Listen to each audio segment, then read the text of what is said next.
All right, so the Secretary of State, Marco Rubio, met with Russia's foreign minister, Sergey Lavrov, and they met in Saudi Arabia to discuss ending the war in Ukraine.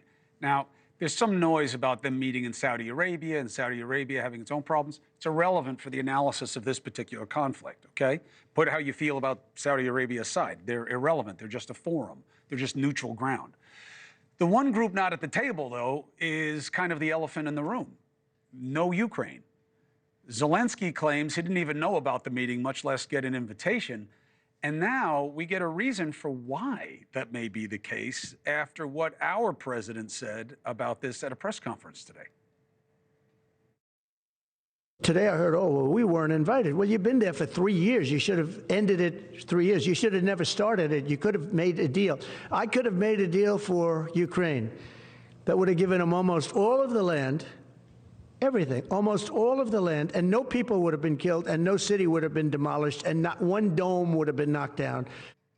Look, forget about whether or not what the president is saying bears any semblance to the truth. How can you accuse Ukraine of starting this war and expect to have any leverage with Russia? Joining me now is former U.S. ambassador to Ukraine under Clinton, Stephen Pifer. Thank you, sir. Appreciate it. Am I getting this wrong, or did we just hear something that we've never heard before from a U.S. president? And what does it mean in this dynamic? We just heard something totally bizarre. On February 24, 2022, the Russians launched a large-scale multi-vector attack on Ukraine. Ukraine did not want this war. Ukraine did not start this war. Ukrainians are suffering because of the war. And we have this bizarre situation where the administration is moving way too fast and way too far with Russia. Look at the past week. It's been a very good week for Moscow. First of all, Secretary of Defense Hegseth says that Ukraine can't get its territory, all of its territory back, and can't join NATO. Those are two concessions to Russia before the negotiations even begin. President Trump then, secondly, breaks from Western agreement to basically avoid meeting with Putin and says he'll meet with Putin. And then President Trump says he wants to take the G7, bring Russia back in to make the G8. That's three big concessions to Russian interests. And as far as I can see, the United States did not get a single thing in return. That's not the way to negotiate with Moscow. Well, all right, so here's the counter.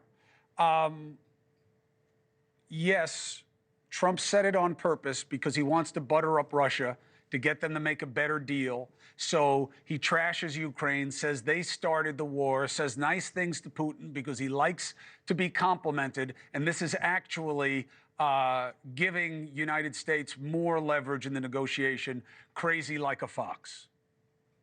Not at all.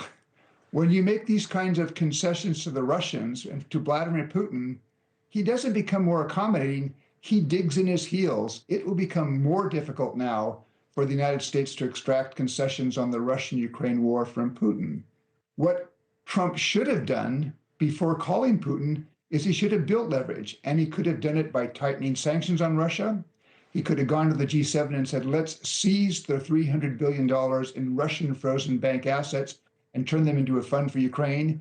And then he could have asked Congress for $40 or $50 billion more in assistance for Ukraine. That would have been huge leverage because it would have confronted Putin with the fact that if Putin does not negotiate in a serious way, he's going to face a war that will continue to have higher costs, military, political, and economic, for Russia. They're showing B-roll of me and the team in Ukraine. We're entering into that cold season. You know, it's been cold. It's going to get a little bit colder now for them as they head into the spring. And that's when this fighting gets most intense and most costly. So there is a window of opportunity here. Do you believe that this war can be negotiated to an end right now in a way that Ukraine is going to give up territory that it had before this incursion? I think the Trump administration had a chance to possibly broker a negotiation, but there have been so many missteps of the past 6 or 7 days that there's a question. Is it just incompetence? This is not how you negotiate with Moscow, or is there some kind of a devilish plan here basically to throw Ukraine under the bus? It's beginning to become unclear. Mr. Pifer, thank you very much for your perspective. As we learn more, I'll ask you back to help us make sense of it. Thank you very much, sir. Appreciate you. Thank you. Hey, thanks for watching. Go to joinnn.com to find NewsNation on your screen. And don't forget, click the red subscribe button below to get more of NewsNation's fact-driven, unbiased coverage.